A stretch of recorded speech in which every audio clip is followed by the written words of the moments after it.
Sziasztok! Tibi vagyok és köszöntelek a csatornán. A mai videóban Elon Muskot vesszük górcső alá. A Teslák és rakéták mögött álló férfit, aki nem csak vállalatokat, hanem saját iskolát is alapított a gyermekeinek. Dél-Afrikából indult, majd a Stanford Egyetemet is megjárta. Igaz, csak néhány napig. Ma pedig vagyonát olyan ütemben növeli, amit szinte lehetetlen követni. Te tudtad róla?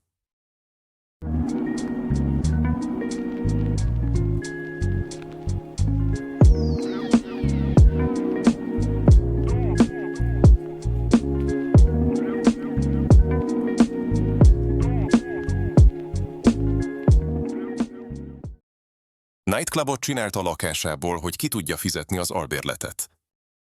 Amikor Elon Musk a Pennsylvaniai Egyetem hallgatója volt, komoly gondot jelentett számára az albérlet kifizetése. Hogy megoldják a pénzügyi problémákat, lakótársával együtt úgy döntöttek, hogy hétvégenként bulikat szerveznek a saját házukban.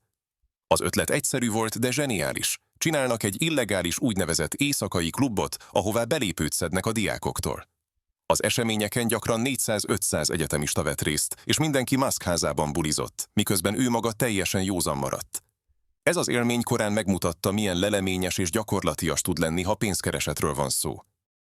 12 évesen már eladott egy saját készítésű videójátékot. Elon Musk már gyerekként is rendkívüli érdeklődést mutatott a technológia és a programozás iránt. 12 éves korában teljesen önállóan megtanulta a Basic programnyelvet, mégpedig úgy, hogy egy 6 hónapos tanfolyamot 3 nap alatt végzett el. Ezután megalkotta saját videójátékát, amit Blaster névre keresztelt. A játék egy egyszerű, de izgalmas űrháborús lövölde volt, amelyben a játékosnak idegen űrhajókat kellett megsemmisítenie. Musk nem csak megalkotta a játékot, hanem üzleti érzékről is tanúbizonyságot tett. $500 eladta egy PC-s magazinnak, amely le is közölte a forráskódot. Ez elképesztően sok pénz volt egy 12 éves gyerek számára az 1980-as években. A Blaster kódja ma is elérhető az interneten, technikailag primitív, de figyelemre méltó teljesítmény egy gyermektől. Majdnem eladta a Teslát a Google-nek. 2013-ban a Tesla még messze nem volt az a gigantikus vállalat, amit ma ismerünk. Bár a Model S már piacra került, a cég súlyos anyagi nehézségekkel küzdött, és a működés veszélybe került. Elon Musk tudta, hogy sürgős megoldásra van szükség, különben a Tesla könnyen a csőd szélére sodródhat. Ebben az időszakban Larry Page, a Google akkori vezérigazgatója felkínálta neki a lehetőséget, hogy a Google vegye meg a Teslát. Az ajánlat hatalmas összeg volt. $6 milliárd fizettek volna a cégért, valamint további $5 milliárd tettek volna félre a működési költségek fedezésére. Musknak volt egy fontos feltétele. Ő továbbra is a Tesla vezetője maradhat, legalább 8 évig, hogy befejezhesse a vállalat megkezdett forradalmi munkáját. A tárgyalások előre haladtak, és a megállapodás már szinte aláírásra készen állt. Azonban a Tesla egyre sikeresebbé vált. A Model S eladások növekedni kezdtek, a cég pénzügyi helyzete javult.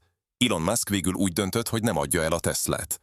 Ez a döntés bizonyult sorsfordítónak, hiszen a Tesla azóta a világ egyik legismertebb elektromos autógyártójává vált.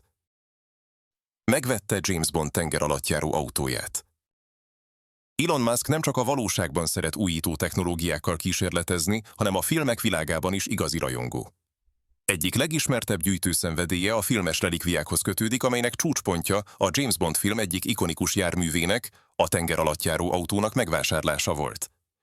Ez az autó egy Lotus Esprit modell, amely az 1977-es a Kém, aki szeretett engem című Bond filmben jelent meg először, és képes volt víz alatti közlekedésre is. Musk 2013-ban több mint $900,000 fizetett ezért az autóért egy árverésen, mert lenyűgözte a gép futurisztikus koncepciója. Saját iskolát alapított a gyermekeinek. Elon Musk nem csak technológiai újító, hanem a gyermekeinek is különleges oktatási lehetőséget akart biztosítani. Ezért 2014-ben létrehozta a Ad Astra nevű iskolát, amelynek célja egy teljesen más, szokatlan tanítási módszer alkalmazása volt. Az iskola eredetileg csak Musk gyerekeit és néhány közeli ismerős gyermekét fogadta, hogy a hagyományos iskolai rendszertől eltérő, kreatívabb környezetet biztosítson számukra. A tananyag fókuszában a probléma megoldás, a kritikus gondolkodás és a technológiai ismeretek álltak, a hagyományos tantárgyak helyett. Az Ad Astra iskolában például nem voltak évfolyamok vagy osztályok, hanem a diákokat képességeik és érdeklődésük alapján tanították. Musk azt szerette volna, hogy a gyerekek ne unják meg a tanulást, hanem szabadon fedezhessék fel az őket valóban érdeklő témákat. Az iskola később átalakult és átnevezték, de továbbra is a hagyományos oktatási rendszertől eltérő, innovatív megközelítést képviseli. 2 nap után otthagyta a Stanfordot. Elon Musk 1995-ben felvételt nyert a Stanford Egyetem PhD programjára, ahol anyag- és alkalmazott fizikai kutatásokat tervezett végezni.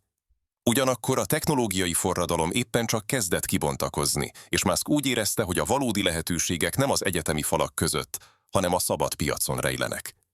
Mindössze 2 nap után úgy döntött, hogy otthagyja a Stanfordot, és inkább saját vállalkozásokat indít el.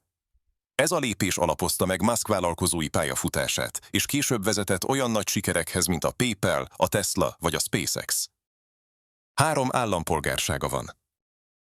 Elon Musk különleges státusszal rendelkezik, ugyanis 3 ország állampolgára is egyben. Eredetileg Dél-Afrikában született, és ott szerezte meg az első állampolgárságát. Fiatal korában Kanadába költözött, mivel könnyebb volt így belépnie az Egyesült Államokba, és ott kapta meg a kanadai állampolgárságot is. Végül az Egyesült Államokban is állampolgárságot szerzett, ahol vállalkozói karrierje szárnyalt igazán. Ez a 3 állampolgárság nem csak különleges személyes státuszt jelent számára, hanem stratégiai előnyöket is a világ különböző részein folytatott üzleti tevékenységeihez. Például az Egyesült Államokban a technológiai és innovációs központok vannak, míg Kanada és Dél-Afrika más piacokat és lehetőségeket kínálnak. Ő inspirálta vasember karakterét. Elon Musk nem csak a való élet egyik legizgalmasabb feltalálója és vállalkozója, hanem a popkultúrára is nagy hatással volt. Több Marvel filmből ismert vasember, azaz Tony Stark karakterét részben Musk személyisége és munkássága ihlette. A vasember filmek producerei és rendezői nyíltan elismerték, hogy Musk találkozása Robert Downey Jr.-ral inspiráló volt a karakter megalkotásában. Elon karizmatikus stílusa, technológiai víziói és futurisztikus vállalkozásai, mint a SpaceX és Tesla, tökéletes modellként szolgáltak Stark zseniális feltalálójához. A túlnépesedés helyett a népességcsökkenéstől fél. Elon Musk egy meglepően fontos és kevesebbet emlegetett témában is aktívan nyilatkozik, a népességcsökkenés veszélyeiről. Sokak számára a túlnépesedés tűnik a legnagyobb problémának, de Musk szerint épp az ellenkezője okozhat súlyosabb gondokat. Többször is kifejtette, hogy a fejlett országokban egyre csökken a születésszám, ami hosszú távon a társadalom előregedéséhez és munkaerőhiányhoz vezethet. Ez a folyamat komoly kihívást jelenthet a gazdasági növekedésre és az állami nyugdíjrendszerek fenntarthatóságára nézve. Beszélt a ketamin használatáról. Elon Musk nyíltan beszélt a ketamin használatáról, amely egy pszichedelikus szerként és orvosi altatóként is ismert. Többször említette, hogy a pszichedelikus anyagok, köztük a ketamin, segíthetnek az emberi tudat kitágításában és kreativitás növelésében. Ugyanakkor hangsúlyozza, hogy ezeket a szereket felelősséggel kell használni, mert komoly mellékhatásaik is lehetnek. Egy interjúban bevallotta, hogy maga is kipróbálta a ketamint. Musk nyitottsága ebben a témában ritka a nagy üzletemberek körében, és hozzájárult a pszichedelikus kutatások társadalmi elfogadottságához. A ketamin különösen a depresszió kezelésében mutat ígéretes eredményeket, és Musk ezt is említette, amikor a mentális egészségről beszélt.